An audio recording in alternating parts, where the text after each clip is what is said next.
I always thought my husband was my rock, until I stumbled upon hotel receipts, signatures I never made, and mysterious debts. And then there was her, the lawyer who seems to know more about him than I do. Her name appears in his messages, restaurant bills, and even in his documents. Why do they meet so often? What are they discussing in hotel rooms? When I told him I knew, he panicked, and then his gaze turned cold. Now I'm not sure if it's just debts, or an affair that could destroy my entire life. My cheating husband left me with his massive debt. What I discovered next changed everything. Emma woke up in the middle of the night, hearing a faint creak of the floor. In the darkness of the room, she felt her heart beating faster. John, her husband, was peacefully asleep beside her, his breathing steady and deep. The creak came again. Emma slowly got out of bed, trying not to wake John, and quietly walked to the window. Behind the curtain, a tree branch was rustling, ominously tapping against the glass. Calm down, she thought, but her thoughts were already drifting to what she was hiding from her husband. What had started as an innocent friendship with Michael, her colleague, had grown into something much more. Emma tried not to think about it, but every time her phone buzzed and Michael's name appeared on the screen, her heart would leap out of her chest. The morning began as usual. John made coffee, cast a quick glance at his laptop, and kissed Emma before heading to work. Emma stayed home. She had the day off. As soon as the door closed behind John, the phone on the table buzzed. "Good morning, beautiful. Will I see you today?" Michael had written. Emma felt a wave of warmth wash over her. Without hesitation, she quickly typed a reply, "Yes, but not here." At the cafe on the corner at 12 o'clock. The clock approached noon. Emma dressed in something simple yet elegant. She checked once more to make sure all the doors were locked, then hurried to the cafe. Her heart raced, as though she were doing something forbidden, but the sense of transgression only added to the excitement. At the cafe, Michael was already waiting for her, seated at a corner table. His gaze was full of desire, and it made her nearly forget everything else. They talked, laughed, and discussed trivial things. No one could have guessed there was more between them than simple conversation. But their idyll was abruptly interrupted by a familiar voice. "Emma, what are you doing here?" Emma turned and froze. Standing before her was John. His face showed a mix of surprise and doubt. Michael just sat there silently, waiting for her reaction. An intense silence settled over the cafe, almost tangible. Emma felt cold sweat trickling down her back. John stood by their table, his eyes studying her face intently. "John?" Her voice came out unexpectedly hoarse, almost cracking. "Yes, it's me," he said evenly, but there was something in his tone that was more frightening than any shout. "You didn't tell me you were meeting a friend today." Emma glanced nervously at Michael. He seemed to compose himself, sitting up straighter, but still hesitated to speak. His face remained expressionless, but his fingers tapping the edge of the table betrayed his nervousness. "This is Michael. He's my colleague," she quickly said, trying to regain control of the situation. "We just met to discuss work matters."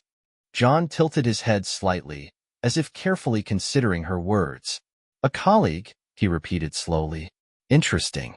Then why are you sitting in a cozy cafe instead of the office, in the middle of the day?" Emma felt her breath catch. She opened her mouth to reply, but John didn't let her. "Mind if I join you?" he asked, but without waiting for an answer, he was already pulling out a chair. His movements were confident, and his smile was faint but far from friendly. Michael, sensing the need to act, extended his hand. "Hi, I'm Michael. Nice to meet you." John cast him a brief glance, but didn't extend his hand in return. "Oh, I know who you are. You're the guy who keeps texting my wife, aren't you, Michael?" Emma's eyes widened. Her breathing became shallow.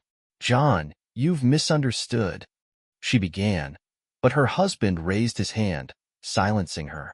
"Misunderstood?" He leaned forward slightly, his gaze piercing.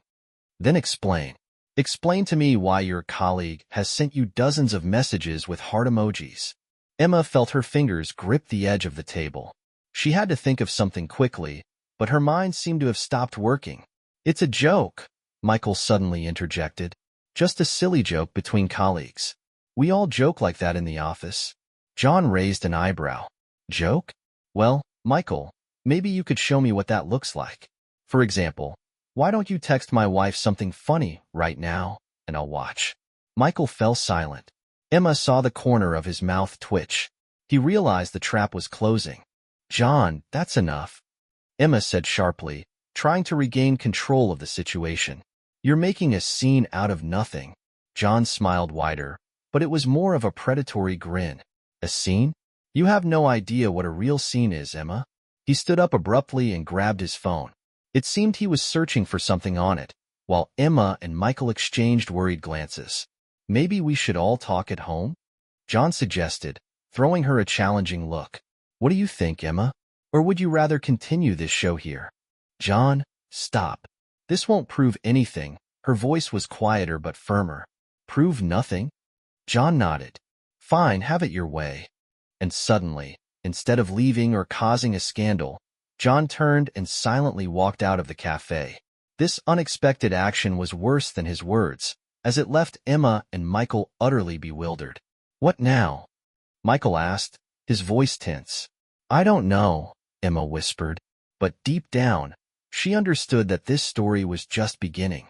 Emma unlocked the door to their apartment, and she was immediately greeted by a silence that felt strange after the scene at the cafe earlier. She took a deep breath, trying to calm herself, but the tension lingered. As soon as she closed the door, John stepped out of the dark corner of the hallway. We need to talk, he said in a cold tone she had never heard from him before. Emma was frightened. He stood completely still, his gaze heavy and unwavering, but there was something dangerous in his eyes. She couldn't tell if it was anger, pain, or something else. About what? She asked, trying to stay calm. John took a step toward her. His movements were slow, and that scared her even more. You know what? He replied. But I don't want to hear lies.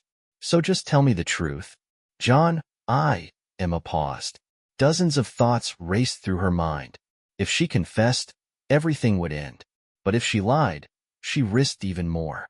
Do you think I'm a fool? His voice was sharp, like a strike. Do you think I don't see how distant you've become? How your phone is always buzzing?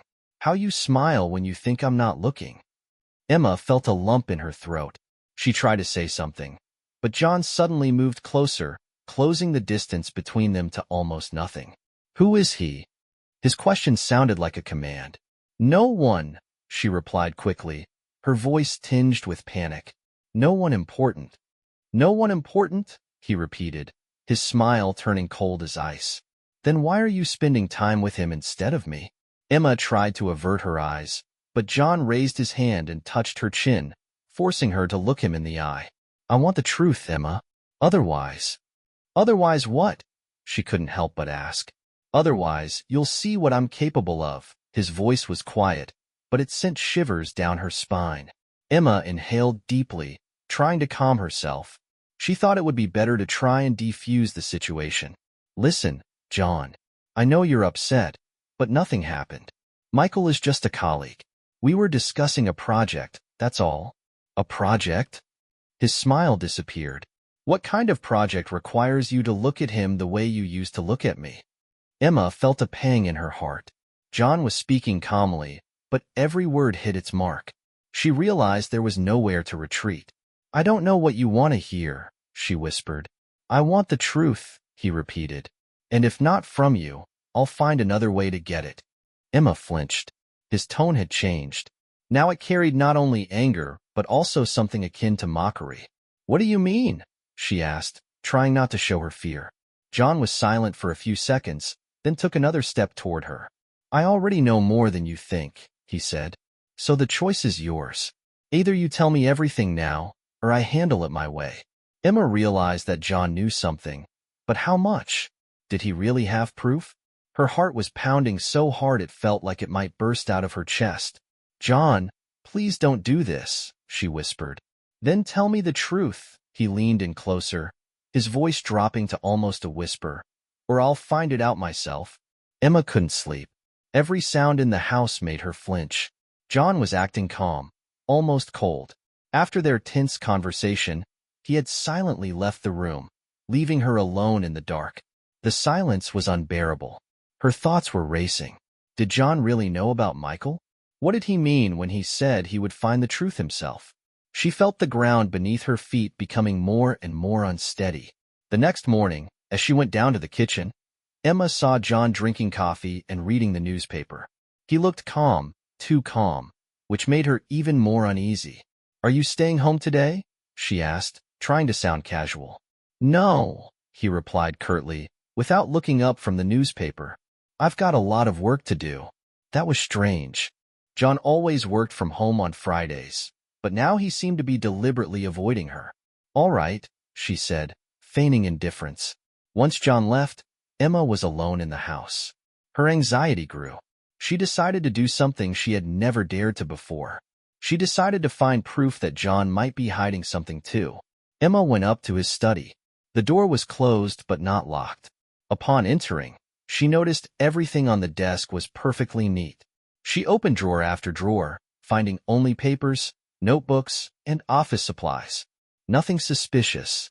Almost ready to give up, she noticed John's laptop. It was on but locked with a password. Emma knew she was crossing a line, but her curiosity was stronger than her fear. She tried a few obvious combinations, but all of them were incorrect. Suddenly, her attention was drawn to a small box hidden in the bottom drawer of the desk. It was locked. Emma froze, her heart racing. What was he hiding? She remembered that John always carried a small key on a chain. She had never thought much about it before, but now she realized that key could be the answer. She knew he kept the chain in the drawer next to their bed. When John returned home, Emma was ready to act. She watched him carefully, waiting for her moment. Late that night, after John had fallen asleep, she quietly took the key from his drawer. Her hands trembled as she fitted into the lock of the box. What she saw inside left her speechless. There were photos of John with another woman. In the pictures, they looked happy, holding hands, kissing. Some of the photos were very recent. The dates showed these meetings had happened when John was supposed to be at work. Emma felt her whole body shaking. She flipped through the photos, unable to believe her eyes. The box also contained receipts from expensive restaurants, tickets to concerts, even a key to a hotel room. All these things screamed one truth. John was no better than her. Her thoughts were in turmoil. It wasn't fair. How could he accuse her when he was leading a double life himself? Her anger grew. She wanted to wake him up right now and demand an explanation, but something inside her stopped her. She decided to play it safe. The next morning, Emma greeted John as if nothing had happened. She made him coffee, smiled, and even kissed him goodbye.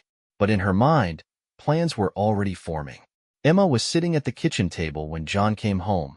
Her heart was pounding, but her face remained calm. She was desperately trying to keep herself composed, knowing she would soon have to confront his lies. Her anger and disappointment simmered just beneath the surface, but she had learned to hide her emotions. John walked into the kitchen, taking off his jacket. His face looked tense, as if he, too, suspected something. "Hi," he said briefly. "How was your day?" "Not bad," Emma replied with a forced smile. "And yours? Were the meetings at work interesting?" He hesitated for a moment before answering.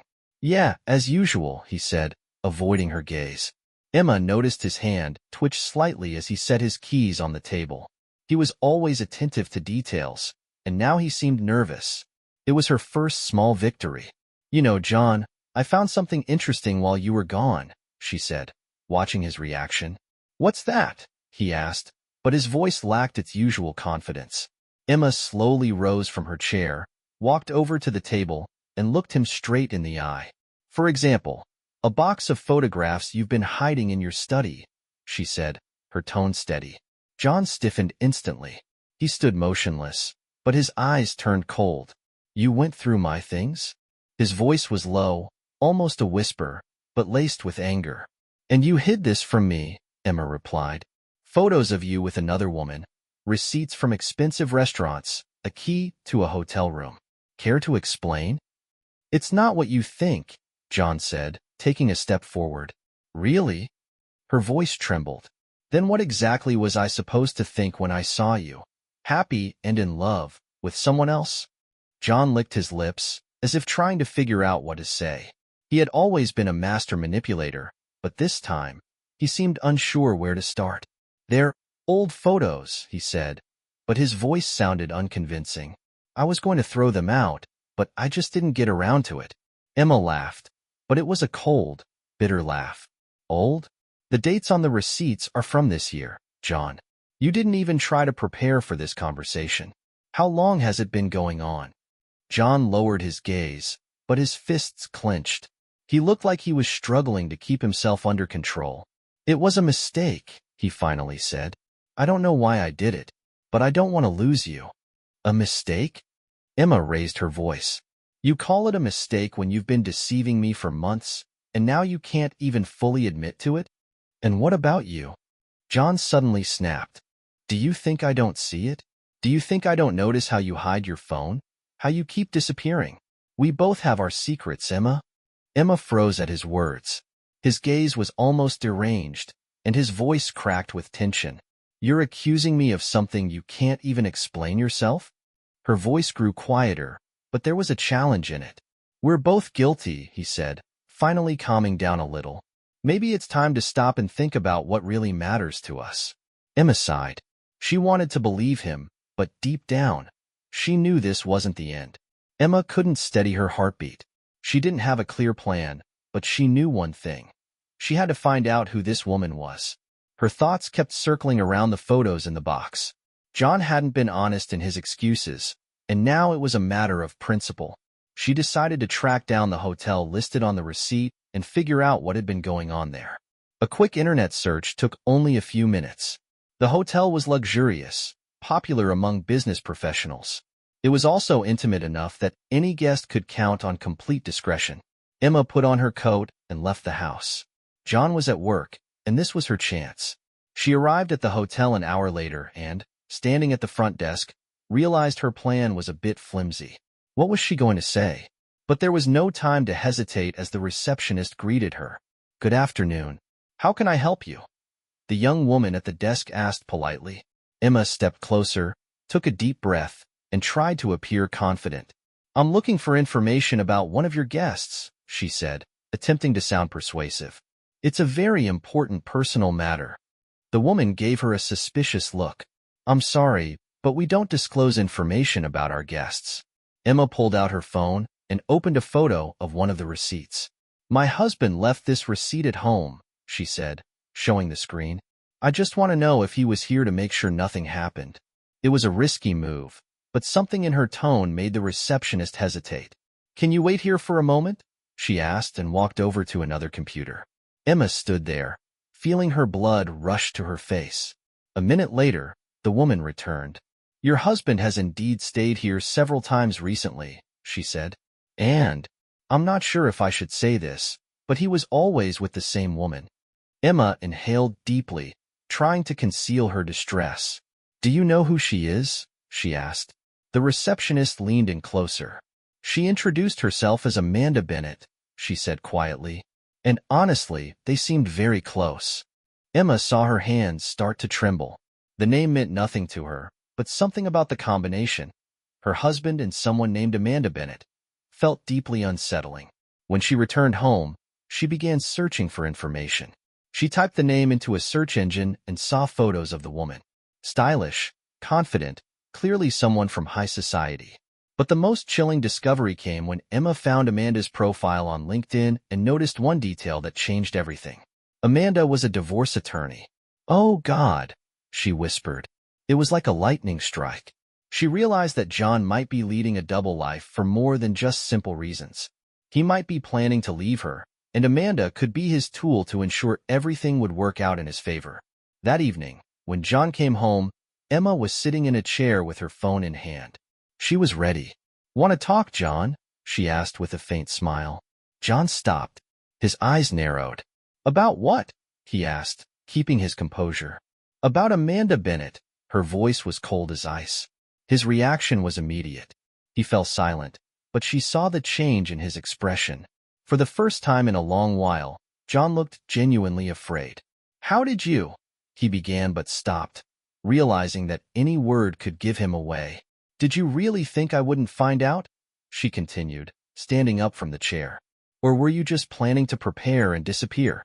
To give everything to her and leave me with nothing? You've misunderstood, he said, taking a step toward her. It's not what you think. Then explain. She raised her voice sharply. I'm tired of your games, John. He sighed and ran a hand through his hair. It's just business, Emma. I've been consulting with her on deals I'm planning. A deal? Her voice nearly broke into laughter. A deal where she holds your hand and spends the night with you in a hotel? John went silent. He realized there was no way to justify himself now. Emma stood before him, her hands nervously gripping her phone. He remained silent, staring at her. But there was a mix of anger and fear in his eyes. After several seconds of tense silence, he spoke. Emma, enough? We shouldn't be fighting right now, John said, his voice unexpectedly soft. Shouldn't be fighting? Emma almost laughed. Are you serious? You lied to me, met with this lawyer or whatever she is, and now you expect me to just stay quiet. I'm not saying you should stay quiet, John tried to explain, but maybe we can discuss this calmly, without shouting and accusations. Emma felt her heart tighten. His tone was so convincing, but she no longer believed his words. She crossed her arms and stared at him intently. Fine, she said coldly. Then explain. Who is Amanda Bennett, and what were you doing with her in a hotel? John licked his lips and paced the room, as if trying to buy time. Then he stopped and turned back to her. She's not what you think, he began, looking her straight in the eye. Amanda is my business partner. I'm working on an important project, and she's helping me close some deals. Emma raised an eyebrow. Business partner? In a hotel room? Her voice dripped with sarcasm. It was for confidentiality, John replied, his tension obvious. You know there are things in our line of work that are better discussed privately. Emma stepped closer to him, her eyes glinting with fury. And you seriously think I'll believe that? She said, almost whispering. If it's just business, why did you hide her name from me? Why didn't you tell me you were meeting her? John sighed and raised his hands, as if trying to calm her down. I know how it looks, he said, but I just didn't want you to worry. We've already had enough problems lately, and I didn't want to add another. Problems? Her voice grew louder. It seems like you're the one creating these problems, John. You're right, he said unexpectedly. I've made mistakes, but this isn't what you think. There's nothing between Amanda and me, I swear. Emma laughed, but her laugh was cold and bitter. You swear? After all of this? John, I saw the photos. I saw the receipts. Do you think that's not enough? John stepped closer to her, but she took a step back. He stopped, looking confused. Listen, he said. I don't want to lose you. I need you to believe me. I know it's hard, but give me a chance to fix this. Emma looked at him, her eyes filling with tears. She couldn't hold back any longer. Fix this? How can you fix this, John? You've shattered everything we built together. I don't even know who you are anymore. John sighed and lowered his head. I know I have no excuses, he said quietly, but maybe we can start over? Start over? Emma shook her head. You can't even be honest right now. If you want to start over, then tell me the whole truth. Otherwise, this is the end. John fell silent, but his face tightened. He looked like he was trying to decide what to say next. She felt that she was about to hear something that could change everything. Fine, he said finally.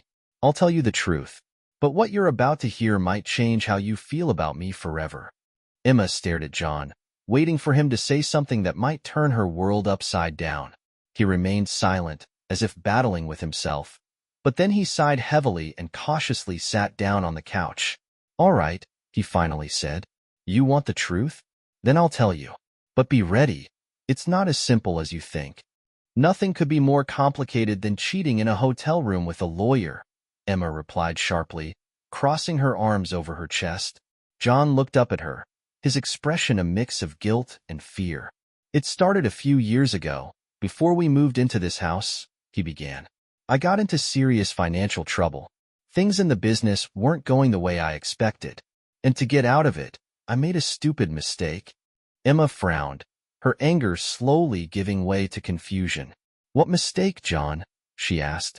I took money that didn't belong to me, he said, licking his dry lips. From people who don't forgive mistakes. What are you talking about? Her voice quivered. You borrowed money from criminals? I wouldn't call them criminals, John said with a grim smile. But they're dangerous. And if I don't pay them back, it won't end well, for either of us.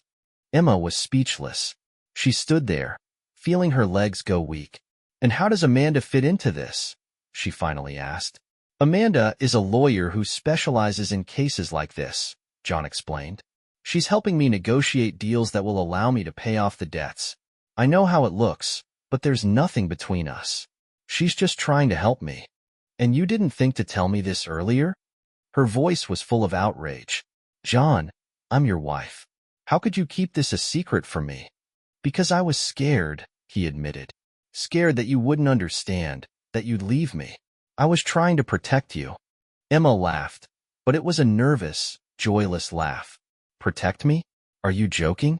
You dragged me into this nightmare and didn't even tell me. And now, when everything's out in the open, you want me to believe it was for my sake. Yes. John raised his voice. I did it for us. So we could live peacefully, without fearing that someone might come knocking on our door. And how often have they knocked, John? She asked sarcastically. Do you even realize what you've done? He lowered his head, his hands clenching into fists. I do, he said quietly, and I'm trying to fix it. But now you know everything. I understand that you might hate me, but I can't let them hurt you. Emma looked at him, her heart torn between anger and pity. She wanted to scream, wanted to run, but something in his eyes made her stay. What are you going to do? She finally asked. I'm working on a deal, he replied. If everything goes as planned, I'll be able to pay back the money. But I need Amanda to make it happen. She's the only one who can help. And what if it doesn't work? Her voice was quiet, but the tension in it was palpable. John gave her a long look. Then I'll find another way, he said. But I won't let them hurt you. Never. Emma felt panic taking over her mind. This situation was worse than she could have imagined. Emma sat in silence, staring at the light filtering through the curtains. John had left for work, leaving her alone in this whirlwind of thoughts. His confession the night before had changed everything. She could no longer look at him the same way. But now, one thing troubled her most. Was this really the end? Her thoughts were interrupted by a sudden memory. Last week, she had noticed a man near their house. He was tall, wearing a black coat, and stood across the street, intently watching their home. At the time, it had seemed like a coincidence, but now the image kept resurfacing in her mind. Emma nervously glanced out the window. The street seemed quiet, but she couldn't shake the feeling that someone might be watching her. She realized that finding the truth was her only way to protect herself. She had to get answers. Her phone vibrated. Emma picked it up and saw an unfamiliar number. She almost didn't answer, but something told her this call was important. Hello? She said, trying to hide her unease. Hello, Emma. A cold yet soft female voice said. This is Amanda. Emma was silent, trying to decide what to say. What do you want? She asked sharply. It seems we have a mutual problem, Amanda replied. And I think you should know the truth about John. Emma felt her breath quicken. I already know the truth, she replied. He's in debt to dangerous people. You're helping him get out of it. That's all, isn't it? Amanda laughed. Her laugh was cold, almost sarcastic. No, Emma. That's just the tip of the iceberg. There's more you need to know, but not over the phone. Let's meet. Why should I trust you? Emma gripped the phone so tightly her fingers turned white. Because your husband is playing a dangerous game, Amanda said. And if you want to protect yourself, you need to know everything. Emma hesitated. Her suspicions were being confirmed, but now she didn't know who to trust. Finally, she agreed. Fine. Where and when? She asked. Amanda gave her the address of a cafe and a time for the meeting. Emma hung up, feeling even more entangled in the chaos. When Emma entered the cafe, Amanda was already waiting at a corner table. She looked just like in the photos, polished, confident, with flawless makeup. Her eyes watched Emma closely as she sat down. Thank you for coming, Amanda said with a smile. I'm not here for polite conversation, Emma replied. Start talking. Amanda leaned forward slightly. Your husband, Emma, owes more than just money. He owes his life. Emma flinched. What does that mean? It means John's debt isn't just financial, Amanda explained. He took money from people who don't play by the rules. And when he couldn't pay them back on time, they demanded something more. They want his complete submission. Emma was silent, trying to process what she just heard. Why are you telling me this? She finally asked. Why are you on his side? I'm not on his side, Amanda replied. But I don't want this situation to end in disaster. They're watching him, watching you, watching your home. And if John doesn't meet their demands, you could be in danger too. Emma felt the ground shift beneath her feet. She remembered the man outside her house, his piercing gaze, and realized it wasn't a coincidence. What should I do? She asked, her voice trembling. Amanda paused for a moment before answering. There's only one way out, but you might not like it. Emma wanted to ask what she meant, but Amanda was already standing. Think about it, she said, leaving her alone. I'll come back when you're ready to act. Emma sat in the cafe, her mind swirling with fear and anger. She knew this was only the beginning. Emma had been restless for hours. Her conversation with Amanda had left her with more questions than answers. She replayed every word, every glance from that woman. Something about Amanda's demeanor unsettled her, as if she knew far more than she had shared. John came home late that evening. His face was tired, but he tried to appear calm. Emma watched him from the couch. How was your day? She asked, trying to sound casual. Same as always, he replied curtly, taking off his coat. And yours?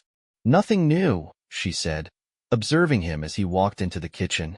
His movements seemed mechanical, but she noticed how he avoided her gaze. When he went into the bedroom, her phone buzzed. Another unknown number appeared on the screen.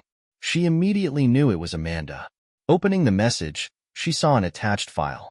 You need to see this. It'll help you understand just how far John has gone. Emma's eyes fixed on the file. Her fingers trembled as she tapped it. The document opened, a lengthy report filled with detailed information about John's debts. There were contracts, photos, even emails. But the worst part was seeing her own name mentioned in one of the documents. It turned out John had used their shared property, the home they had bought together, as collateral for his debts. She read the lines outlining the amount owed, and it felt as if the ground had disappeared beneath her feet. $75,000? What is this? How did this happen? Her thoughts swirled in chaos. Before she could finish reading, John walked into the room. He immediately noticed her distressed expression. What's wrong? He asked, frowning slightly. Nothing, she replied, hiding her phone behind her back. But her tone betrayed her. Emma, I can see something's wrong, he said, stepping closer to her. She looked up at him, her eyes filled with anger and disappointment. You want to know what's wrong? Her voice began to tremble with fury. Or should I tell you what's wrong with your debts?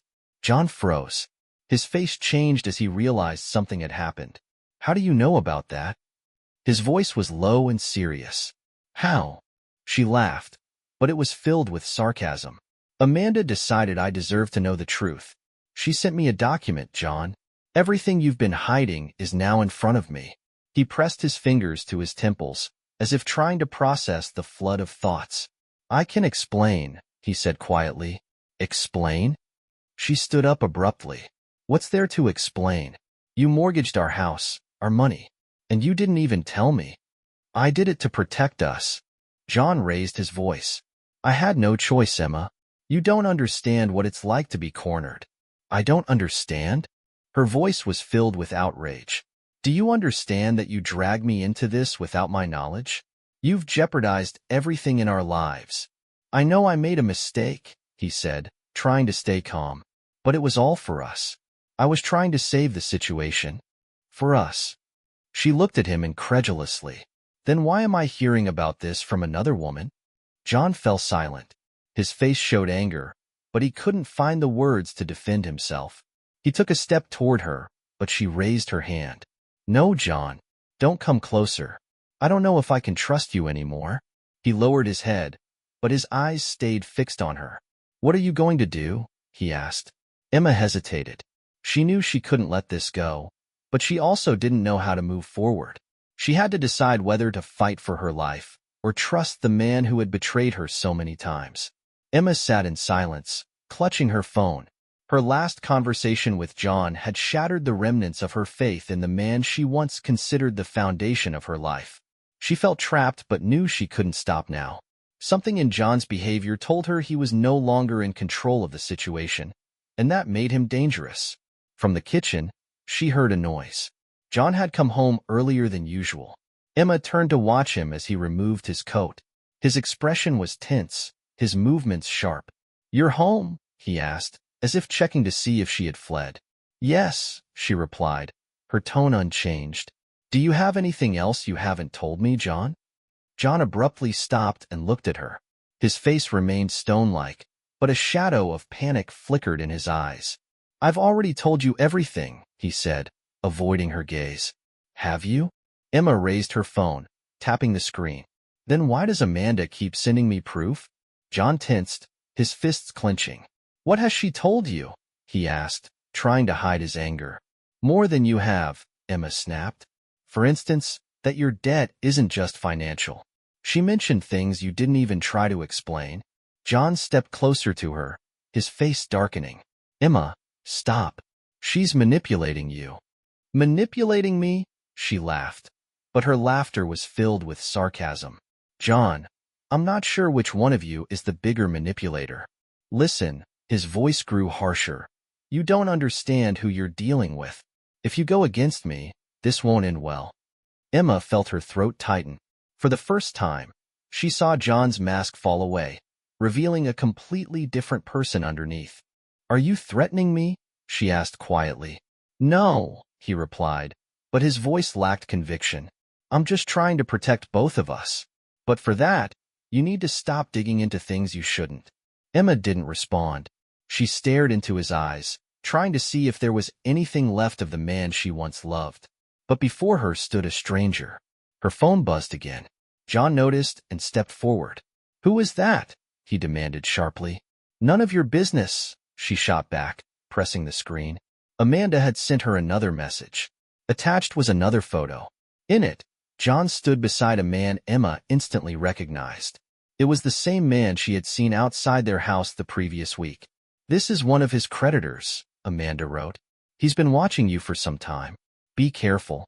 Panic swept over Emma. She looked at John, who seemed to realize she had learned something new. "Who is this man?" she demanded, holding up the phone to show him the photo. John stiffened, his face filling with rage. "Where did you get that?" he shouted.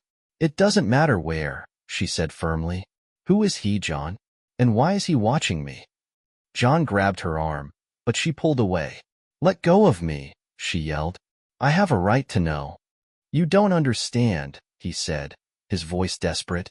"This isn't just about debt. It's a life I was trying to protect." "Protect?" She raised her voice sharply. "John, you dragged me into this without asking. And now you want me to stay silent while my life is in danger." His face froze. He stepped back and said, "You weren't supposed to know.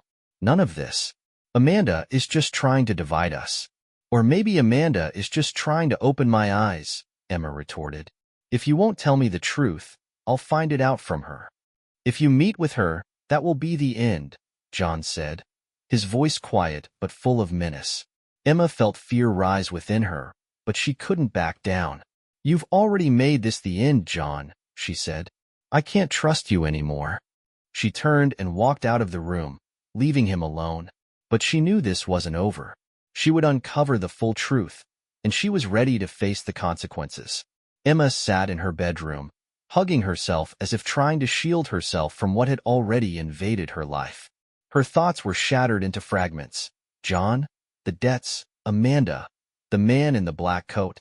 It was like a chaotic puzzle that refused to come together. Her phone buzzed, making her jump. She glanced at the screen. Another unknown number. Emma hesitated, but finally answered. "Hello?" On the other end, there was quiet breathing, followed by a low voice.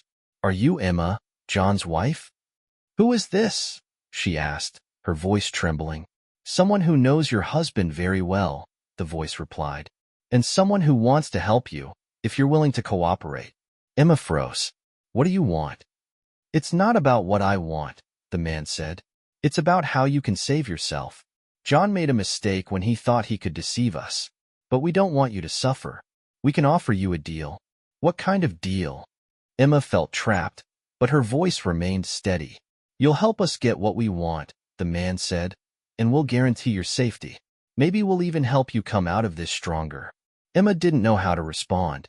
It felt like every step she took led her deeper into darkness. Think about it, the voice added. I'll call again tomorrow. He hung up, leaving Emma in absolute shock. She lowered the phone to her lap, trying to sort through her thoughts. Suddenly, a message from Amanda appeared. It contained only a few words. I need to meet you. It's urgent. An hour later, Emma sat in a small cafe, nervously turning her coffee cup in her hands. Amanda walked in, looking more serious than usual. She sat across from Emma, her eyes focused intently on her. I've learned something you need to know, Amanda said without preamble. What now? Emma sighed. I feel like I already know too much. Amanda leaned in closer. John isn't just planning to run from his debts. He's already set everything up to leave you holding the burden. Emma's eyes widened. What do you mean? All the documents, all the agreements he's signed, they're tied to your name, Amanda explained. He's arranged it so that when the time comes, you'll be at the center of this mess. All the debts will fall on you. Emma felt her heart stop. That's not true, she whispered. He wouldn't do that to me. He already has, Amanda replied. But there's a way to stop it. How? Emma asked, barely holding back tears. Amanda pulled a few documents from her bag and placed them in front of Emma. These are copies of the agreements he signed. If we can prove he forged your signatures, you can void them and avoid the consequences. But you'll need to act quickly. Emma stared at the documents, her hands trembling. How did you get these? She asked. That's not important, Amanda said. What matters is what you do next. Are you ready to stand up to him? Emma was silent, feeling the weight of enormous responsibility bearing down on her. She couldn't believe that John, the man she had loved, was capable of such betrayal. When Emma returned home, John was already waiting for her in the living room. His face was dark, and his eyes followed her every move. Where have you been? He asked. Where people find out the truth, she replied, throwing her bag onto a chair. John frowned. What does that mean? Emma pulled out the documents Amanda had given her and tossed them onto the table. It means I know everything, John, she said. I know about your debts, about your plans to leave me with all these problems. You betrayed me, John. His face froze. It's not what you think, he began, but Emma cut him off. You've said that before, she snapped. I don't believe you anymore. John sighed, lowering his head. I did it to save myself, he said quietly. I didn't know what else to do. You could have just told me the truth, she replied. But you chose to deceive me. And now what? He asked. What are you going to do? Emma looked at him, her eyes glistening with tears. I'll do what I have to. What do you think about this story? What would you have done in Emma's place?